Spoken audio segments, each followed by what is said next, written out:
Hello friends, welcome to सरकारी job वे official YouTube channel. आज की हम इस वीडियो में बात करने वाले हैं चौधरी बंसीलाल यूनिवर्सिटी की न्यू रिक्रूटमेंट नोटिफिकेशन के ऑनलाइन फॉर्म अप्लाई प्रोसेस के बारे में और ऑनलाइन एप्लीकेशन फॉर्म फिलअप कैसे करना है। इसलिए वीडियो को लास्ट तक आपको step by step complete process को देख लेना है। वीडियो को बिल्कुल भी बीच में से स्किप नहीं करना है। फॉर्म भरते समय कोई भी मिस्टेक नहीं होगी। इससे ये पता चल जाएगा कि कौन कौन से डॉक्यूमेंट चाहिए फॉर्म अप्लाई करते टाइम। इस वीडियो को स्टार्ट करने से पहले अभी तक आपने चैनल को सब्सक्राइब नहीं किया तो चैनल को सब्सक्राइब करें, लाइक करें, शेयर करें ताकि आने वाली सभी अपडेट आपको मिल सके। और इसका लिंक आपको डिस्क्रिप्शन में प्रोवाइड करवा दिया जाएगा जहाँ से आप फॉर्म अप्लाई कर सकते हैं नॉन टीचिंग पोस्ट के लिए। यहाँ पर चौधरी बंसीलाल यूनिवर्सिटी ने नॉन टीचिंग पोस्ट के लिए ऑफिशियल नोटिफिकेशन जारी कर दिया है। एडवर्टाइज नंबर CBLU/NT/01/2023 के लिए। इसमें आपकी ग्रुप सी और ग्रुप डी की पोस्ट रहने वाली है और नॉन टीचिंग पोस्ट में आपकी personal assistant, clerk, stenotypist, lab attendant and PN के लिए वैकेंसी निकाली गई है। और ऑनलाइन फॉर्म 10 अप्रैल से स्टार्ट हो चुके हैं और लास्ट डेट फॉर्म फिल करने की 30 अप्रैल है। फिर आप यहाँ से डिटेल वाइज पोस्ट चेकआउट कर सकते हैं आप अपनी कैटेगरी के अनुसार। यहाँ पर पे स्केल बताया गया है वेरियस पोस्ट के लिए। फिर एज लिमिट की बात करें, फॉर्म अप्लाई करते टाइम आपकी एज 18 साल से लेकर 50 साल के बीच में होनी चाहिए। और यहाँ पर एज रिलैक्सेशन कैटेगरी वाइज दिया गया है। उसके बाद आप यहाँ से डिटेल वाइज आप अपनी कैटेगरी के अनुसार फीस भी चेकआउट कर सकते हैं।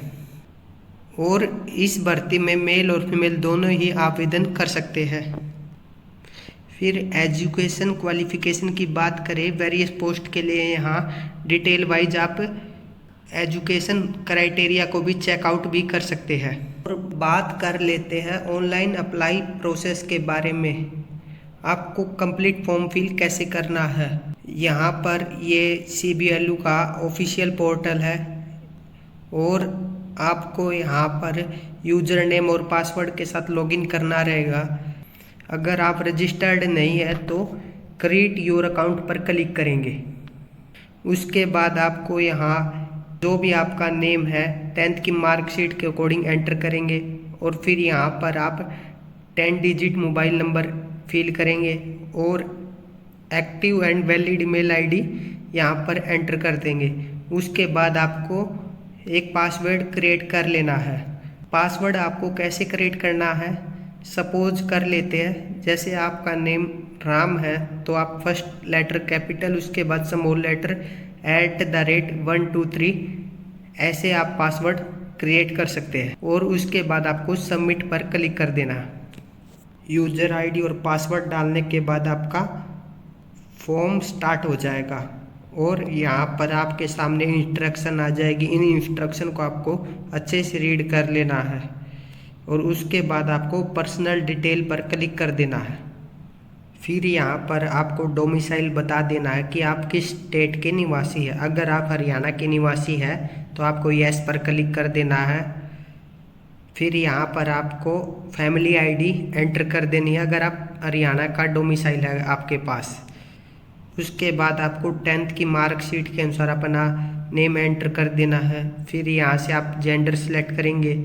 उसके बाद आपको 10th की मार्कशीट के अनुसार डेट ऑफ बर्थ एंटर कर देनी है। फिर यहाँ पर आप अपने पिता का नेम मेंशन करेंगे। उसके बाद आपको अपनी मदर का नेम एंटर कर देना है। फिर आपको यहाँ पर रिलीजन सेलेक्ट कर लेना है। उसके बाद आपको मैरिटल स्टेटस बताना है। फिर यहाँ से हम नेशनलिटी सेलेक्ट करेंगे। उसके बाद आपको कैटेगरी सेलेक्ट कर लेनी है। फिर यहाँ पर आपको category certificate number, certificate issuing authority, date of issue certificate, ये सर्टिफिकेट की सब डिटेल यहाँ फिल कर देनी है। उसके बाद आपको 12 डिजिट आधार नंबर यहाँ एंटर कर देना है। अगर आप फ्रीडम फाइटर के ग्रैंड चिल्ड्रन हैं तो आप यस करेंगे, और फ्रीडम फाइटर के चिल्ड्रन नहीं है तो नो सेलेक्ट करेंगे। के बाद अगर आप एक्स सर्विसमैन कैटेगरी से आते हैं तो आप यस सेलेक्ट करेंगे, और नहीं आते हैं तो नो सेलेक्ट करेंगे। फिर यहाँ पर आपको PWD यानी फिजिकल हैंडीकैप अगर कोई कैंडिडेट है तो यस सेलेक्ट करेंगे, और नहीं है तो नो सेलेक्ट करेंगे।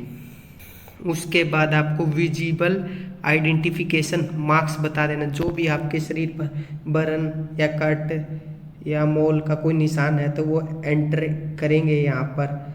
अगर कोई निशान नहीं है तो नो मार्क्स फिल करेंगे।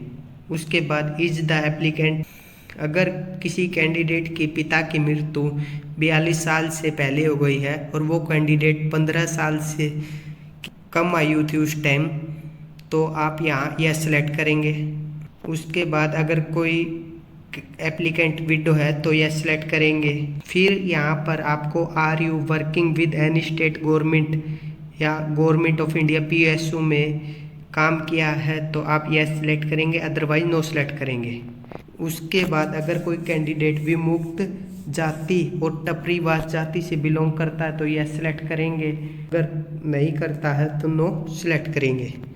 फिर यहाँ पर आपको बताना है कि अगर आपके परिवार में से भाई या बहन या माता पिता कोई रेगुलर एम्प्लॉय है डिपार्टमेंट में, बोर्ड में, कॉरपोरेशन में या commission authority of government Haryana, any other state government of India में, तो आप यस सेलेक्ट करेंगे।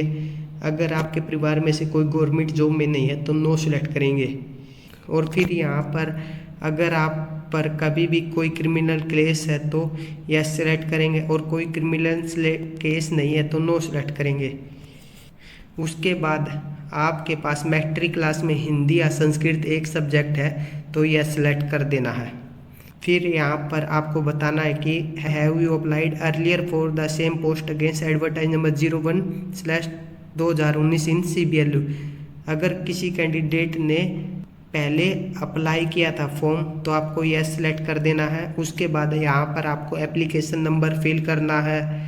फिर आपको fees receipt number, amount of fees deposit, date, यहाँ आपको रिसिप्ट की डिटेल फिल करनी होगी।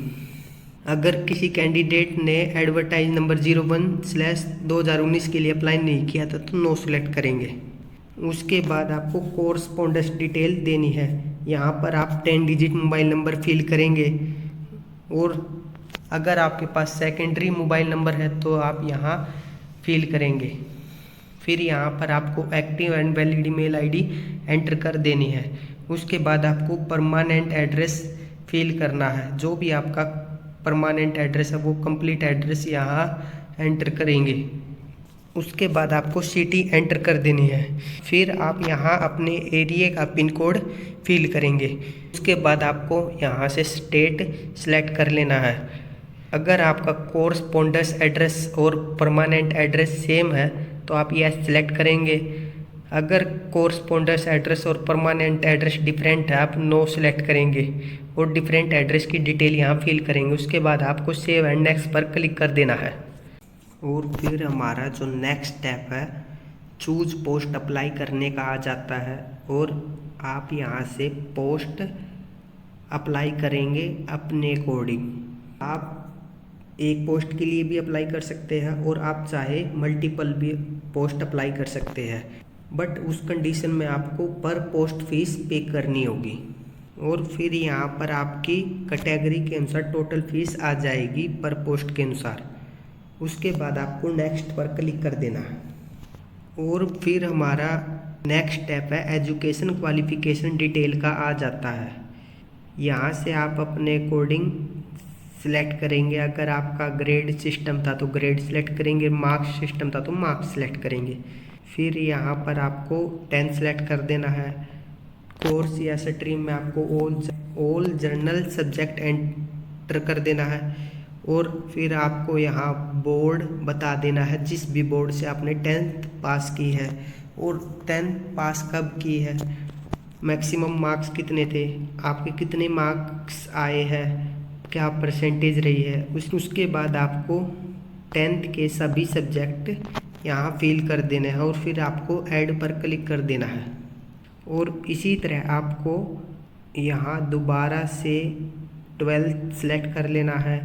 उसके बाद आपको ये बताना है कि 12th क्लास में आपके पास क्या स्ट्रीम रही है और 12th क्लास आपने कौन से बोर्ड से पास की है और कब पास की है, टोटल मार्क्स कितने थे और कितने मार्क्स आए हैं, क्या परसेंटेज रही है और 12th क्लास में आपके क्या क्या सब्जेक्ट थे, वो सब डिटेल यहाँ फिल कर देनी। उसके बाद अगर आपके पास हायर क्वालिफिकेशन की डिटेल है तो आप वो डिटेल यहाँ शेयर कर सकते हैं। और ग्रेजुएशन में आपके क्या स्ट्रीम रही है, ग्रेजुएशन कौन सी यूनिवर्सिटी से पास की है और कब पास किया, टोटल मार्क्स कितने थे, कितने मार्क्स आए हैं, क्या परसेंटेज रही है, क्या क्या सब्जेक्ट रहे हैं ग्रेजुएशन में, वो सब डिटेल यहाँ एंटर करेंगे। उसके बाद आपको ऐड पर क्लिक कर देना है। सभी डिटेल ऐड करने के बाद यहाँ पर एजुकेशन क्वालिफिकेशन की डिटेल आ जाएगी। उसके बाद आपको नेक्स्ट पर क्लिक कर देना है। फिर हमारा जो नेक्स्ट स्टेप है वेटेज का आ जाएगा। जो भी आपके पास वेटेज रही है वो यहाँ से सिलेक्ट करेंगे और सभी वेटेज सिलेक्ट करने के बाद आपकी टोटल वेटेज यहाँ पर आ जाएगी। उसके बाद आपको नेक्स्ट पर क्लिक कर देना है। उसके बाद जो हमारा नेक्स्ट स्टेप है वर्क एक्सपीरियंस का आ जाता है। अगर आपके पास वर्क एक्सपीरियंस की डिटेल है तो आप यहाँ वर्क एक्सपीरियंस की डिटेल शेयर कर सकते हैं। फिर यहाँ पर आपको name of the employer, type of employment और पोस्ट हेल्ड और आपने कब से कब तक काम किया वो डिटेल यहाँ शेयर कर देनी। उसके बाद आपको वर्क एक्सपीरियंस का डॉक्यूमेंट यहाँ अपलोड कर देना है। और वर्क एक्सपीरियंस की डिटेल ऐड करने के बाद नेक्स्ट स्टेप डॉक्यूमेंट अपलोड करने का सेक्शन आ जाता है। और उसके बाद हम यहाँ से पासपोर्ट साइज फ़ोटोग्राफ अपलोड करेंगे। पासपोर्ट साइज फ़ोटोग्राफ अपलोड करने का मैक्सिमम साइज 50 KB है। उसके बाद सिग्नेचर JPG फॉर्मेट में भी अपलोड कर सकते हैं। सिग्नेचर अपलोड करने का मैक्सिमम साइज 30 KB है। सिग्नेचर आप JPG फॉर्मेट में भी अपलोड कर सकते हैं। उसके बाद जो हमारा नेक्स्ट स्टेप है स्कैन थंब इम्प्रेशन अपलोड करने का आ जाता है। अगर फीमेल कैंडिडेट है तो आपको right thumb hand impression upload करना है और मेल कैंडिडेट है तो आपको left hand thumb impression upload कर देना है। और थंब इम्प्रेशन अपलोड करने का साइज 10 KB से लेकर 20 KB के बीच में आप अपलोड कर सकते हैं। और थंब इम्प्रेशन आप JPG फॉर्मेट में भी अपलोड कर पाएंगे। उसके बाद आपको 10th की मार्कशीट अपलोड कर देनी है JPG फॉर्मेट में। और 10th की मार्कशीट अपलोड करने का साइज 300 KB से लेकर 500 KB के बीच में होना चाहिए। फिर इसी तरह आपको 12th की मार्कशीट अपलोड कर देनी है JPG फॉर्मेट में। और 12th की मार्कशीट अपलोड करने का साइज 300 KB से लेकर 500 KB के बीच में होना चाहिए। उसके बाद आप ग्रेजुएशन की मार्कशीट अपलोड करेंगे और ग्रेजुएशन की मार्कशीट आप JPG फॉर्मेट में भी अपलोड कर सकते हैं। उसके बाद अगर आपके पास हायर क्वालिफिकेशन है तो पोस्ट ग्रेजुएशन की मार्कशीट यहाँ अपलोड करेंगे JPG फॉर्मेट में। और पोस्ट ग्रेजुएशन की मार्कशीट अपलोड करने का साइज 300 KB से लेकर 500 KB के बीच में होना चाहिए। और किसी के पास अदर क्वालिफिकेशन की डिटेल है तो वो डिटेल यहाँ अपलोड करेंगे। उसके बाद आपको अपनी कास्ट का सर्टिफिकेट अपलोड कर देना है। और कास्ट सर्टिफिकेट अपलोड करने का साइज 300 KB से लेकर 500 KB के बीच में होना चाहिए। फिर आप हरियाणा डोमिसाइल या हरियाणा रेजिडेंट सर्टिफिकेट अपलोड करेंगे JPG फॉर्मेट में। और डोमिसाइल सर्टिफिकेट अपलोड करने का साइज 300 KB से लेकर 500 KB के बीच में होना चाहिए। उसके बाद आपको आधार कार्ड अपलोड कर देना है 300 KB से लेकर 500 KB के बीच में। फिर आपको सेल्फ डिक्लेरेशन या अंडरटेकिंग सर्टिफिकेट अपलोड कर देना है ग्रुप C पोस्ट और ग्रुप D पोस्ट के लिए। सेल्फ डिक्लेरेशन सर्टिफिकेट अपलोड करने का साइज 300 KB से लेकर 500 KB के बीच में होना चाहिए। और सेल्फ डिक्लेरेशन आपका नोटिफिकेशन के 18 पेज पर मिल जाएगा। यही आपका सेल्फ डिक्लेरेशन या अंडरटेकिंग सर्टिफिकेट है। यहाँ पर पहले आपको अपना नेम एंटर करेंगे, फिर आपको अपने पिता का नेम फिल कर देना है। उसके बाद आपको अपनी एज बता देनी है। फिर यहाँ से आप डिस्ट्रिक्ट सेलेक्ट करेंगे, किस पोस्ट के लिए अप्लाई कर रहे हैं वो पोस्ट का नेम यहाँ मेंशन करेंगे। फिर आपको यहाँ अपनी कोई भी आइडेंटिटी का नंबर फिल करेंगे। उसके बाद आपको परिवार पहचान पत्र की आईडी नंबर यहाँ फिल करनी होगी। और फिर आपको यहाँ प्लेस एंड डेट एंटर करना होगा और डिपोनेंट में आपको अपने सिग्नेचर करने होंगे। और दोबारा से आपको प्लेस एंड डेट फिल करना है और दोबारा से आपको डिपोनेंट में सिग्नेचर करना होगा। और सभी डिटेल फिल करने के बाद आपको प्रिंट कर लेना है इस पेज को। उसके बाद आपको नेक्स्ट पर क्लिक कर देना है। फिर डिक्लेरेशन बाय द कैंडिडेट का डैशबोर्ड आ जाएगा। आप इन डिक्लेरेशन को अच्छे से रीड कर लेना है और इन पर फिर टिक कर देना है। फिर आपको प्लेस बता देना है और फिर आप डेट एंटर करेंगे। उसके बाद सेव एंड नेक्स्ट पर क्लिक करेंगे। उसके बाद जो हमारा फॉर्म है सबमिटेड सक्सेसफुली का डैशबोर्ड आ जाएगा। और फिर आपका फीस पेमेंट के लिए गेटवे आ जाएगा।